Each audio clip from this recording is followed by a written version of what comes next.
বন্ধুরা, আমার একটা স্বভাবসিদ্ধ নেচার আছে যে আমি সব শ্রেণীর মানুষের সঙ্গে মিশতে পারি। কাউকে ছোট না করে বলছি, যেরকম ঠেলাওয়ালা রিক্সাওয়ালার সঙ্গে মিশতে পারি, তেমনি আইপিএস অফিসারের সঙ্গেও আরামসে মিশে যেতে পারি। তো এদের সঙ্গে মিশতে গিয়ে আমি একটা জিনিস দেখেছি, অনেকেই বলেন যে এত পয়সা ঘোরার সেই জন্য লাগে, সেজন্য ওই মাথা পর্যন্তই, আমার দিল্লির কথা বলছি, মাথা পর্যন্তই সীমিত থাকে।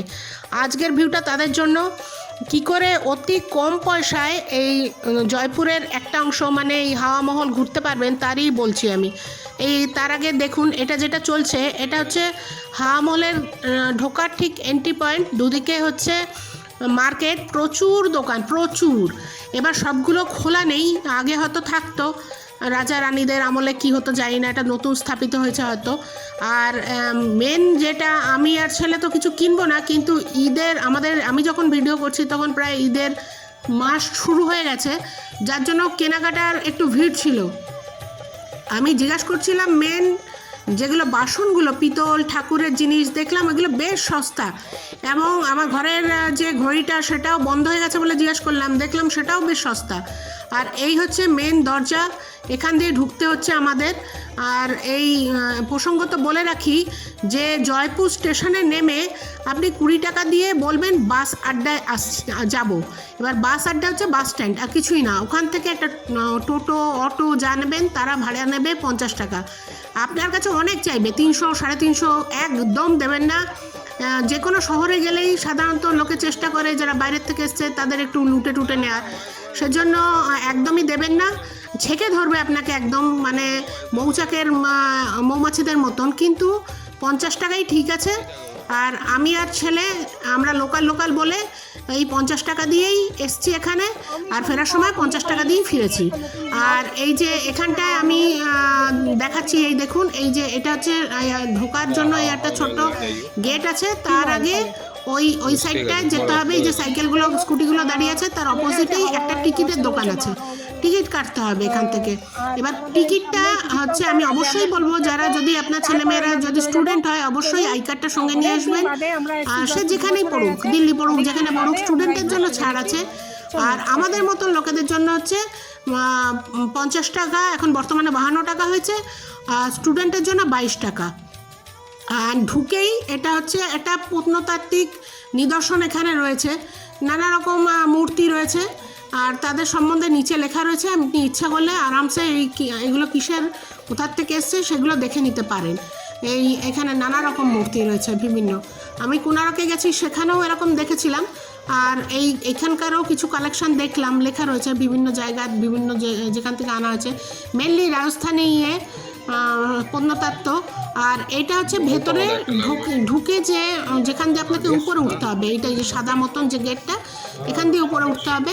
আর এই পাশে নানা রকম জিনিসপত্র রাখা আছে, ওই বিজনেসের জন্যই ওরা করেছে মেনলি। সাইডে এখন হয়ে গেছে বিজনেস তো সব জায়গায়।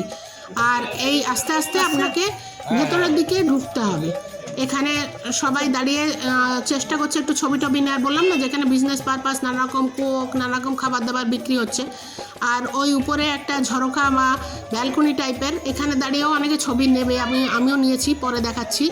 আর এই ঢোকার মুখ, আর এর সামনেই আছে একটা ফোয়ারা, সেটাও আপনাদের দেখাবো। আর এখানে নানা রকম ফটো লোকে তুলছে, কারণ এটা তো ছবি তোলারই জায়গা।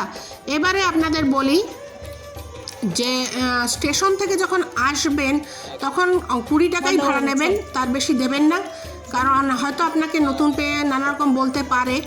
আর এই টিকিট 50 টাকা, আর টোটো 50 টাকা, ফেরার টোটাল 100 টাকা। আর হচ্ছে যাতায়াতের আর কি বললাম, টিকিটে 50 টাকা, আর স্টেশন থেকে 20 টাকা, এই টোটাল আপনার 170 টাকা হলো। এবার খাওয়া তো আপনার হাতে, আপনি কি খাবেন, চিড়েমুড়ি খাবেন না ভাটুরা খাবেন না কবজি ডুবিয়ে লাল মাংস আর মাংস ভাত খাবেন, সেটা আপনার পরে নির্ভর করছে। আর যেটা হচ্ছে এই ভেতরে আস্তে আস্তে ঢুকতে হবে এখান থেকে। এখানে এক সময় আপনাকে টিকিটটা চেক করে নেওয়া হবে, এই যে গার্ড বসে আছে, এবার আপনাকে বলবে যে আপনি ইচ্ছা মতন স্বাধীন, এবার আপনার টিকিটটা দেখে নিলাম, আপনি ঘুরে নিন। আর এই যে ফোয়ারাটার কথা বলছিলাম, এটা সেই ফোয়ারাটা, একদম সামনের দিকে।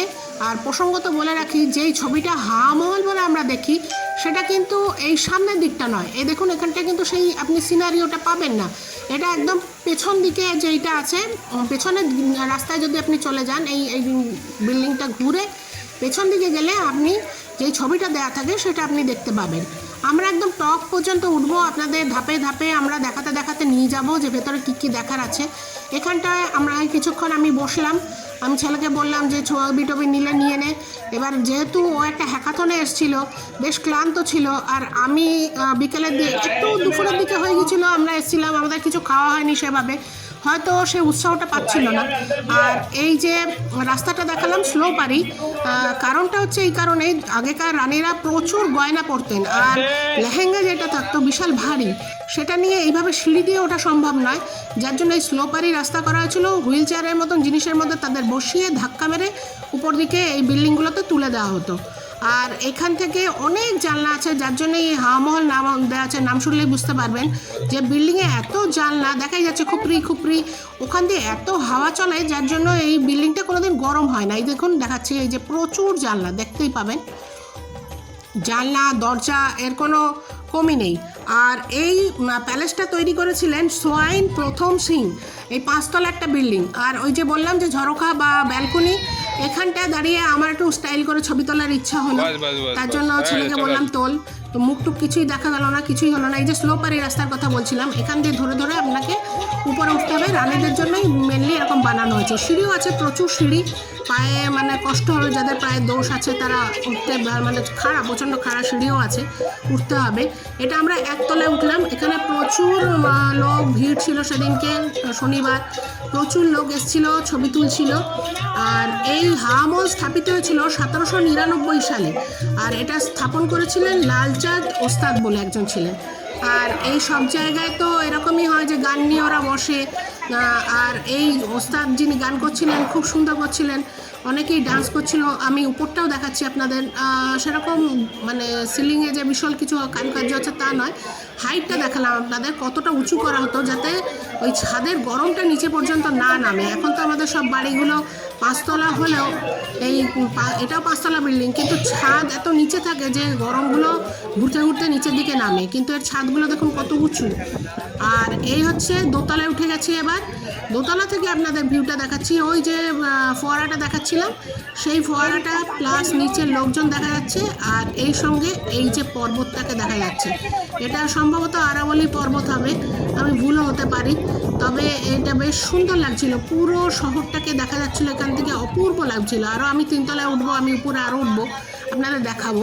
আপাতত দোতলার থেকে এইভাবে ভিউটা দেখা যাচ্ছিল। বিশাল জায়গা। এই একটু আমরা মা বেটা মিলে ছবি তুলে নিলাম, কিন্তু আমাকে মনে হচ্ছে এক্ষুনি আমি গাছ থেকে নেমে এলাম আর কি, লেজ বিশিষ্ট। যা হোক, আর কি করা যাবে, যার যেরকম সকল সুরত। আর এই হচ্ছে দূরের বিল্ডিংগুলো দেখা যাচ্ছে লাল লাল, আর পিঙ্ক সিটি এর জন্যই বলা হয়। এর ম্যাক্সিমাম বাড়িগুলো এই কালারেরই হতো আগেকার দিনে, এখন যেগুলো নতুন হয়েছে তার কালার আলাদা। আর এই হচ্ছে দেখুন, এই যে খুপড়ি খুপড়ি, এখান দিয়ে চোখ রাখলে না বাইরের রাস্তাটাকে দেখা যাচ্ছিল। আমি সেইটা তুলতে ভুলে গেছি, নিজে দেখেছি, আমার ছেলেকে বলছিলাম দেখ এখান দিয়ে পেছনের রোডটাকে পরিষ্কার দেখা যায়। আর এই খুপড়ি দিয়ে যখন, এটা নয়, এটা তো মূর্তিগুলো, আর যেখানে এই কিছু খুপড়ি আছে যেখান দিয়ে পুরো পেছনের রাস্তাটা দেখা যায়। আর আমি নিচে নেমে চলে এসেছি এইবার। আর এখানে কিছু মার্কেট আছে। আর এই হচ্ছে মেন রোড। এই রোডেই যখন হোলি, দেওয়ালি হতো, দিওয়ালি আর কি, দেওয়ালি বলছি, দিওয়ালি, তখন ওই রানীরা ওই ঝরোখা বা জানলা দিয়ে দেখতো, দেখার জন্য এই প্যালেসটাকে তৈরি করা হয়েছিল। ওনারা মানে অন্দরমহলে থেকে সেটা দেখতেন। তো এই যাওয়ার পথেই এইখানে দেখলাম যে কামান রয়েছে কতগুলো, ছবি তুলে নিলাম। আর আগেই বলেছি খাওয়া সেরকম হয়নি। এবার আমি আর ছেলে তো যেখানেই যায় তার দিল্লিওয়ালা, সে ছোলা ভাটুরাই অর্ডার দেয়, ছোলা ভাটুরা অর্ডার দিল। এটা রাধে রাধে বলে একটা হোটেল ছিল, এটা ভেজেরই হোটেল, ননভেজ কিছু ছিল না, যার জন্য আমি রুটি খেলাম আর ছেলে খেলো হচ্ছে ছোলা। এই যে আপনাদের দেখাচ্ছি ছোলার প্লেট, ছোলা আর ভাটুরাও নিয়েছিল। এই যে আমি রুটি নিয়েছি, আমার ছোলা এখনও আসেনি, তারপর আমার ছোলা এলো, আমি খেলাম। Thank you. আমার এই ভিডিওটা যদি ভালো লাগে প্লিজ একটু লাইক করবেন, শেয়ার করবেন, সাবস্ক্রাইব করবেন। আমি আরও আনবো। আমি এখন জয়পুরে আছি, বিভিন্ন জায়গায় কিভাবে কত পয়সায় কত সস্তায় ঘুরতে পারেন। যদি আপনারা উৎসাহ দেন তাহলে অবশ্যই নিয়ে আসবো আপনাদের জন্য। আবার আপনাদের জানাই থ্যাংক ইউ।